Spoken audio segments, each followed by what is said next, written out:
President Donald Trump's campaign pilfered data from 50 million Facebook users. CNN calls it a massive data breach. The New York Times called it exploitation. Okay, what's really happening here? Trump's presidential campaign hired the firm Cambridge Analytica for voter research. They in turn had access to data on 50 million American voters through Facebook. Analytica's sister company, Global Science Research, developed a quiz app through which Facebook users would consent to handing over access to their data. The questionable part here is that Global Science Research sold that data to Analytica, breaking with Facebook's terms of use. Analytica claimed to be able to use that data for personality-based targeting. There's only one problem. They were a laughingstock and their product didn't work. The Trump campaign ditched them in September 2016 in favor of the Republican Party's in-house data geeks. Also, Trump's campaign wasn't even the first to use this kind of data.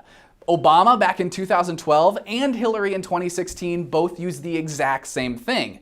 Trump is just the first to be criticized for doing so. When Obama's campaign did the exact same thing, he was hailed as a visionary and a pathfinder. Look at this 2012 report from The Guardian, the same outlet that breathlessly broke the Analytica scandal. Quote, Barack Obama's re-election team are building a vast digital data operation that for the first time combines a unified database on millions of Americans with the power of Facebook. Consciously or otherwise, it continues, the individual volunteer will be injecting all the information they store publicly on Facebook directly into the central Obama database. Far from being the key to Trump's win, Cambridge Analytica was a laughingstock selling an old product that didn't work. But why are Democrats making such a big deal out of this? Because supposed misuse of data makes a great scapegoat for their 2016 embarrassment. Plus, their pressure on tech companies is translating into crackdowns on conservatives, not the general public. In the last 2 months alone, the Daily Caller has broken stories about both Google and Facebook burying conservative news sites in fraudulent fact checks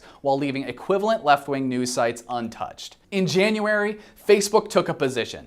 They implemented 2 changes to their news algorithm to boost trusted news outlets and suppress their competitors. According to a report from The Outline, conservative and right-wing outlets were hit the hardest, while the engagement numbers of most predominantly liberal publishers remained unaffected. Facebook refuses to reveal which websites it's boosting and which websites it's suppressing. But one thing is clear, Democrat pressure on social media giants is translating into disenfranchisement for conservatives on the internet, and Democrats show no signs of letting up.